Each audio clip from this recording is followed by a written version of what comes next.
So welcome to another edition of On the Couch, and today we are lucky to have Heather and Andrew from Handi. Heather and Andrew, hi, nice to see you. Hello. Hello, nice to see you as well. So Heather, let's start with you. Can you tell us a little bit about Handi? Tell us about what Handi is trying to do, and also, is it a bit weird saying that you're working on sex toys with your brother? Yes. I'll just start with the back question first. We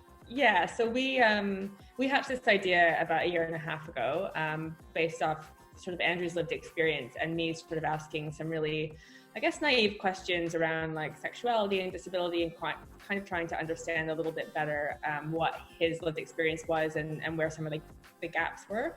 And he had gone into some detail just sharing with me that a lot of people with disabilities, it affects their hands. Andrew, maybe you can give us a little glimpse of your beautiful mitts.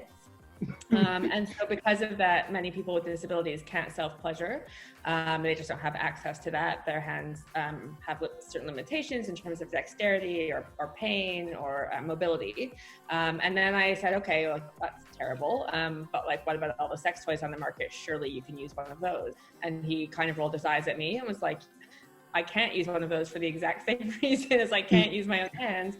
If you think of it, they're all really small, they require a lot of dexterity, and they really require the same sort of hand manipulation and movement as if you were just to be able to pleasure yourself. So maybe, Andrew, let's go to you then. You've, for a long time, been an advocate about disability and sexuality.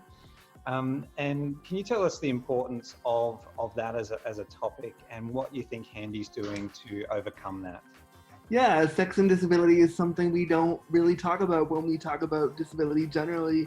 Usually when we speak about disability, we start and stop with access to ramps, access to buildings, access to rights. That's the only kind of way that disability is usually discussed in conversation. And when it comes to sexuality, that's an area where everybody gets like, oh wow, that feels weird, that's awkward, we don't know how to do that. So typically the conversation starts and stops there. So I've always been very vocal about that because I'm a very sexual person. I'm also queer, and I felt like when I started doing this work in advocacy about 8 years ago, I was really very passionate about just making sure that experience was talked about openly.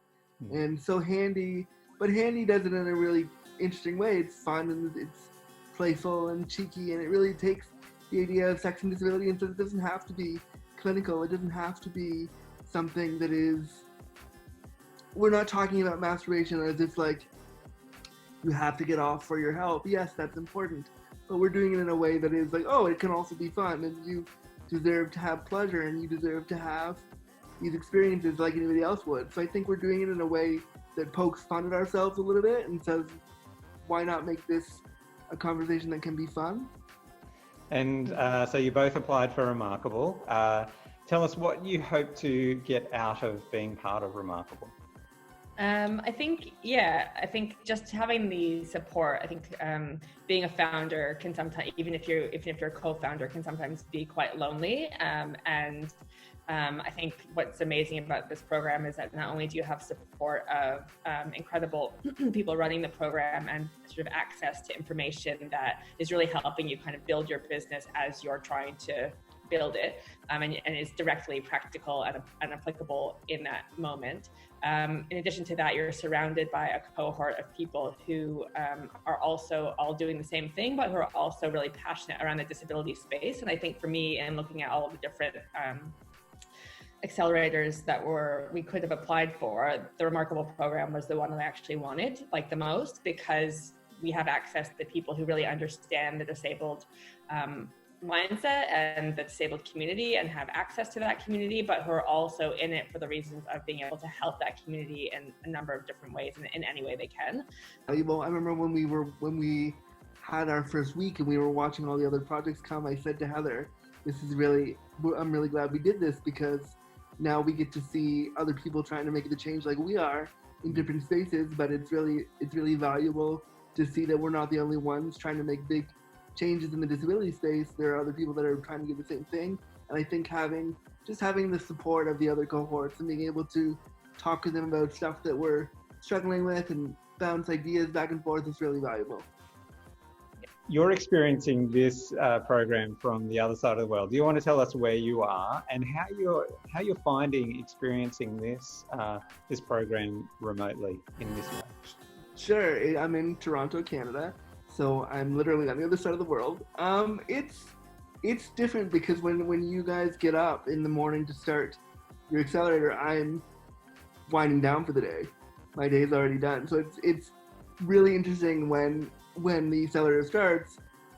I'm like, okay, is it bedtime yet? Can I go to sleep? And you guys are just starting, so that's different, and it's always fun to start my workday at like 5 o'clock and go to 10 and then go to sleep. But I think it's really great that we can do it remotely and that I can be included remotely, because the other option would be Heather would be there, and if COVID hadn't hit, Heather would have been there and doing it in person, and I would have missed out. So I'm kind of not glad about COVID, but I'm glad that it leveled the playing field for something like this, so that we all have to be in this weird bubble together.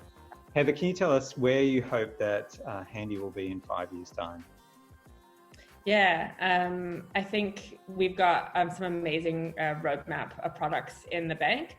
And so obviously we'd like to be launched. I think this naturally lends itself to an international brand. We'll start in Australia initially, but I think very quickly we'll probably need to scale internationally. And then I think it's just continuing to lean into different abilities or disabilities and making sure that we are creating technology that continues to put pleasure in reach for people who may currently be divorced from it. So I think there's a ton of different ways we can lean into that and sort of eventually just global domination. Awesome.